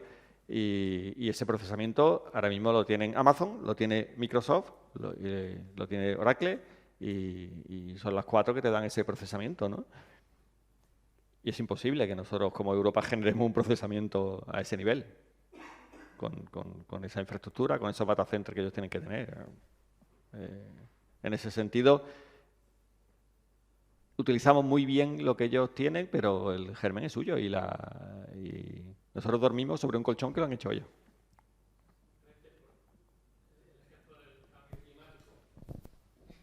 Que es algo que nos afecta a todos desde hace muchos años y bueno, ahí tienen los americanos y los chinos, van a su bola, les da igual, porque tienen unos intereses económicos y no hay manera de controlarlo y pues fíjate esto. Sí. Yo ahí coincido contigo. ¿Se van a poner de acuerdo? No, o sea, y ya digo, y la Unión Europea está por la labor y lo va a hacer, en contra de la opinión de las empresas, que va a decir que eso le va a limitar y que va a tirar, que la innovación va a ser menor en Europa, probablemente lo sea, pero lo va a hacer porque lo tiene muy claro, porque el dato es del ciudadano y por tanto nos va a proteger a nosotros. Pero no va a servir de nada.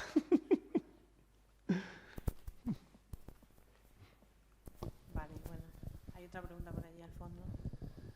Excelente, Manolo. La verdad es que me ha gustado mucho la charla. Y gracias, Ernesto, que sé que estás siempre a tope. Cuando te he visto aparecer por ahí.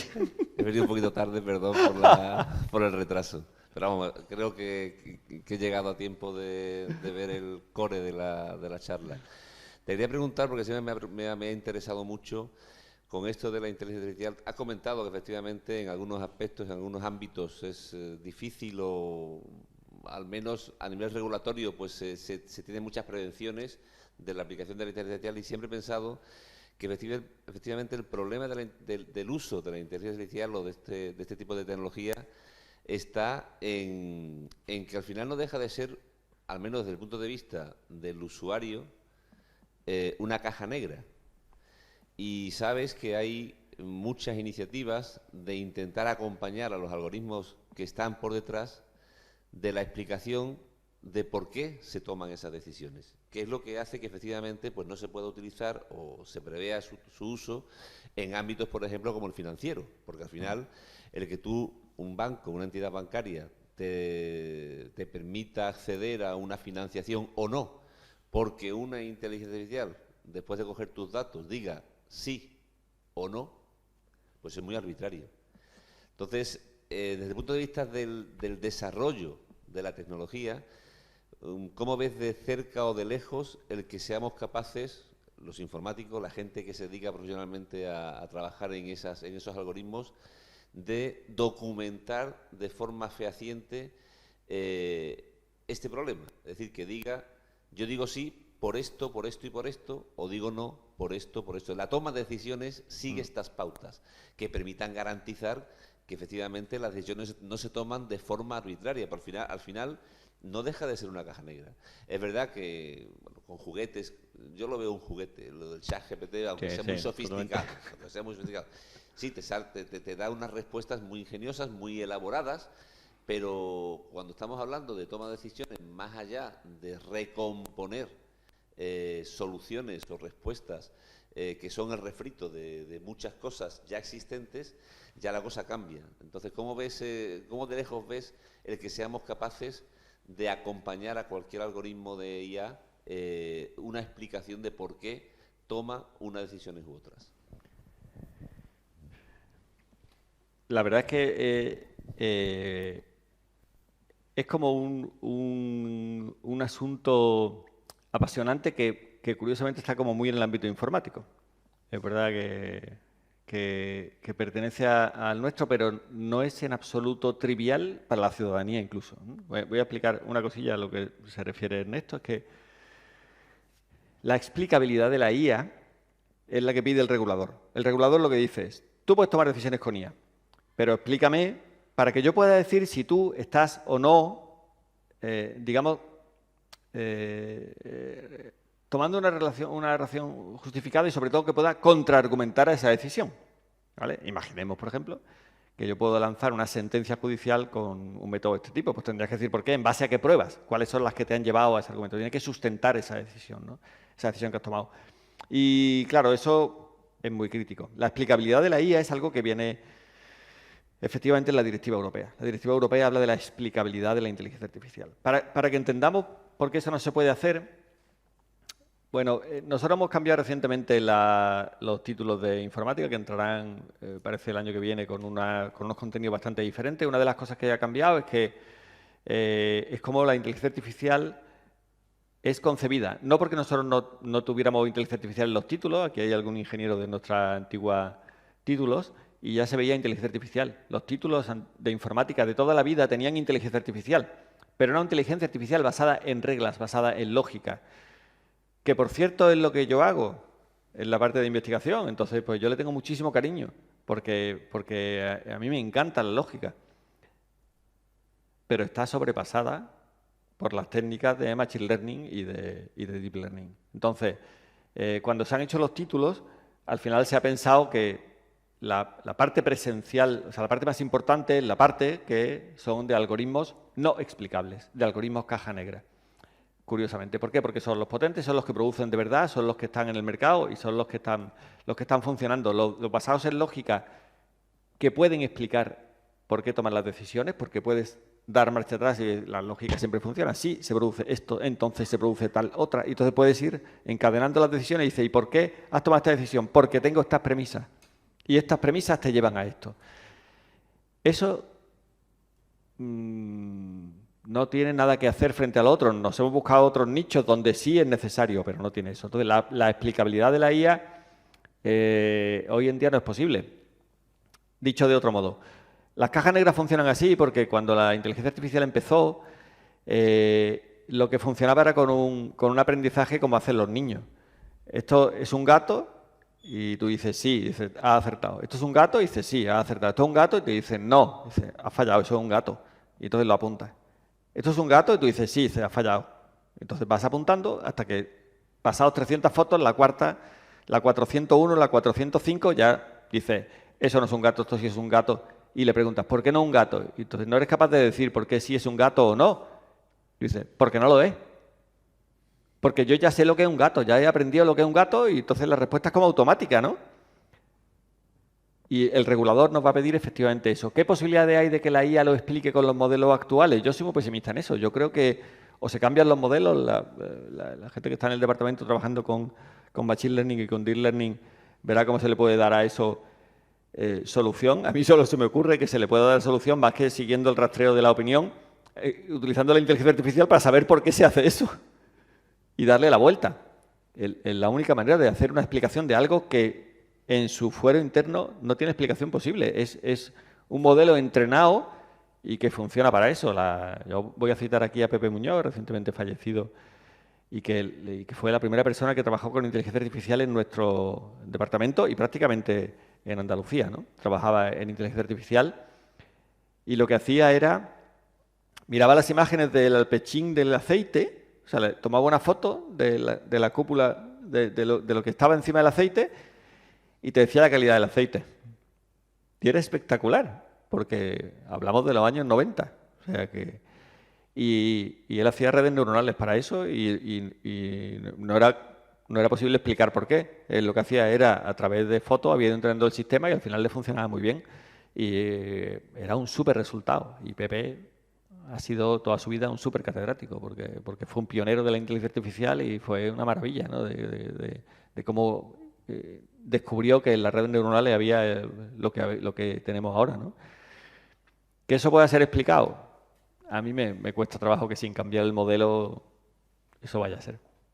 No soy un experto en eso, pero lo veo muy difícil, ¿no? Muy negro.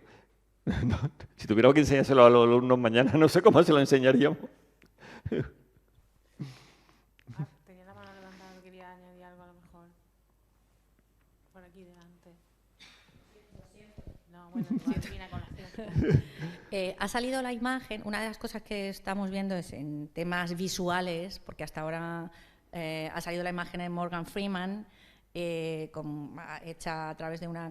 Y también hay otra de las cosas que me ha sorprendido mucho, que es del ChatGPT 4, que el reconocimiento de imagen, que es como un paso gigantesco en cómo la inteligencia artificial está viendo algo y está analizando lo que está viendo. Entonces, ya eso es... El avance ese es brutal. Respecto a lo de Morgan Freeman, ¿qué permiso ha dado Morgan Freeman para hacer eso? Si es que lo ha dado. Porque claro, tiene que haber ahí una barrera, porque si no, a partir de ahora las imágenes que se creen, ¿cómo vamos a detectar si son imágenes creadas por ordenador o son imágenes reales? Y la segunda parte es en ese cambio de concepto donde ahora la inteligencia artificial es capaz de ver una imagen y de analizar esa imagen, ¿qué aplicaciones positivas y negativas tiene en el futuro? Uy, a mí como soy profe de documentación informativa se me ha ocurrido corriendo que es maravilloso para analizar, por ejemplo, nosotros necesitamos las imágenes, por ejemplo, de televisión, para que queden metidas en la base de datos documental. Tiene que haber una persona diciendo qué es lo que se ve en cada momento para que el día de mañana tú puedas recuperar. Entonces yo lo he visto y me han hecho los ojos tiritas, porque es como automatizar una cosa que hace mucho tiempo que se está necesitando, que ya se hace medio automático, pero perdón que me meta, ¿no? Pero es que a mí me ha parecido como un uso... Esa es como en el 1, 2, 3, en la parte positiva y en la parte negativa. Bueno, yo también te quería preguntar una cosilla sobre imágenes, pero bueno, vamos a Sí, en la parte positiva, por ejemplo, la empresa BeSoccer, que sabéis que es la empresa de resultados de fútbol y de datos de fútbol de Málaga, tiene un emporio, en el mejor sentido de la palabra, montado alrededor de los datos de fútbol y trabaja recopilando y aprovechando los datos de fútbol de cantidad de cosas, ¿vale? Salvo los de las cámaras de televisión, los pases que dan y etcétera, etcétera. Eso solo lo hace una empresa en España que tiene distribuidas las cámaras, ¿no? Y le preguntaba un día que por qué lo tiene y dice, porque la empresa llegó a un acuerdo con todos los campos de fútbol para tener ellos las cámaras, no porque la tecnología no esté inventada, sino porque ellos lo que tienen es el monopolio para poder utilizar eso. Y es curioso porque una empresa como ellos, que tiene una valoración además muy fuerte en cuanto a millones de euros que vale la empresa y está posicionada como la primera en el mundo en resultados de fútbol, tiene que depender de esta empresa para tener eso, ¿no? Entonces, ¿se pueden hacer cosas? Sí, la tecnología está ahí y se pueden hacer un montón de cosas. Para el lado positivo, como esto, a personas que les gusta el fútbol tener una estadística maravillosa y poder sacar unos datos. Sabéis que ahora la ciencia del deporte tiene que estar basada en datos. Y para los datos, para la parte negativa, bueno, el reconocimiento facial ya está ahí y yo escuché hace 6 o 7 años a un compañero nuestro, Enrique Alba, que ahora está en la Comisión Europea estudiando proyectos de investigación, y él tenía contacto con China. Y me acuerdo que él me dijo que un día en uno de los viajes a China lo llevaron a una estación de metro y allí, por lo que decíamos antes de la regulación, el gobierno chino puede hacer lo que quiera, y entonces tenía puestas cámaras y entonces le enseñaron cómo funcionaba el tema y llegó y le dijo, ese ciudadano, y pinchó en el ciudadano y entonces lo identificaron. Este ciudadano es fulanito de tal. Y dijo, viene de la estación de tal, ha pasado por allí a las 17:19 y tomó el tren no sé qué. Eso pasa en China. Entonces, el reconocimiento de las imágenes tiene sus usos buenos y sus usos malos. Y sí, los que nos podemos imaginar, pues existe, ¿no? Me había hecho otra pregunta, pero no me acuerdo de la otra. En ese no lo sé, pero también el otro día decían que dentro del tema este del cine, de la generación del cine, una de las cosas que estaba protegida era la interpretación. Porque, claro, digamos que el cine transmite, ¿no? Y entonces, por mucho que tú puedas producir un cine digitalmente y automáticamente, pues la transmisión que te hace un actor no lo va a hacer nunca, ¿no? Pero también es verdad que estamos ya muy influenciados yo lo pensaba por eso, porque también en una de las películas de la saga de la Guerra de las Galaxias aparecía personajes que ya estaban fallecidos y claro, entonces esto puede convertirse en algo. ¿Tiene eso implicaciones de cara? O sea, ¿pueden utilizar mi imagen para dar una conferencia sobre inteligencia artificial a partir de lo que se esté produciendo en YouTube? A lo mejor sí, y entonces puede salir alguien como yo diciendo otras cosas, ¿no? Claro, bueno, las barbaridades también las digo yo. Pero sí, y eso forma parte de lo que dice ahí, de lo que decía el artículo de ChatGPT de OpenAI, de que, bueno, ese era de AlphaGo. Decía AlphaGo de que hay que tener cuidado. Alpha es la empresa londinense que hace el AlphaGo y todos estos productos, y lo decía muy claramente que hay que vigilar mucho la propiedad intelectual. Ellos sí son claros de que hay que saber quién generó lo que luego le está dando brillo y lustro a esas empresas, ¿no? Claro, es que yo creo que un poco como estamos aquí en el Ateneo, que nos interesa tanto la cultura, creo que la parte que tiene relación, los problemas, digamos, derivados para la creación, no sé si dentro de la lista de los oficios y de las profesiones en peligro, está pues, todo lo que tiene que ver con la creación de imágenes. Sabes que hay por eso muchos diseñadores gráficos que están un poquillo así en pie de guerra, diciendo no, ya no van a pedir nunca más el cartel del ayuntamiento, de la feria, de no sé qué, y vamos y además, lo que me parece también interesante ver cuando la inteligencia artificial genere una imagen y a su vez genere otra imagen que venga generada ya por una generada por la... ¿En qué va a derivar eso? ¿Cuántos dedos vamos a tener en la imagen? Hay un artículo muy chulo que leí el otro día que decía que, bueno, sabéis que los prompts es lo que le tienes que decir a la inteligencia artificial, a Midjourney o lo que sea para producir algo. Entonces le preguntaban a ChatGPT que le dijera un prompt para que Midjourney produjera una imagen. Le dice, ¿cuál es? Porque sabéis que el prompt es muy sutil. Con que cambies una cosilla ya la imagen no sale como tú estás pensando, ¿no? Entonces, de hecho hay una cosa muy graciosa por ahí que dice, los cursos de Python en el futuro serán algo así como, vente con nosotros y te enseñaremos los 50 mejores prompts para producir código de Python. Porque al final lo que haremos será prompt, ¿no? Pues estos prompts, lo que le decían era a ChatGPT que produjera prompts para metérselo a Midjourney para que produjera la imagen. Y entonces yo ya no siquiera tengo que preocuparme de saber cuál es el lenguaje de Midjourney, se lo digo a ChatGPT que lo genera, ¿no? Y entonces utilizar la inteligencia artificial en cadena, ya hay gente que lo está utilizando y que eso es así, ¿no? Y luego lo de que hay profesiones que se van a ver más afectadas, y en particular los ilustradores, por ejemplo, ¿no? Tenía un ejemplito que no lo he puesto aquí, pero Hace tiempo, porque esto sí lo saqué en una charlilla que tuvimos en el Oracle for Girls, que fue una actividad muy chula que tuvimos en la escuela para niñas producidas por Oracle, niñas muy chiquitillas, que había niñas de 4 o 5 años haciendo actividades en informática. Y mientras las niñas estaban súper entretenidas, pues yo aburrí un poco a los padres dándole algunas cosillas. Y una de las cosas que le enseñé fue una campaña que hizo la DGT, que ponía algo así como no te olvides del intermitente. Y entonces salían un montón de imágenes de intermitentes de coche en diferentes, lloviendo, sin llover, no sé qué, tal y cual. Pues claro, lo habían producido con inteligencia artificial y tenía, en vez de producir 70 imágenes, pues le habían dicho, prodúceme 70 imágenes, y habían hecho la campaña solo con eso, sin ningún ilustrador. Lo habían hecho todo con eso. Entonces, ¿tenemos ese riesgo? Sí. Luego la campaña era impactante, lustrosa. Yo creo que la creatividad se nota. Entonces, es verdad que estaba así, pero yo siempre me he preguntado si...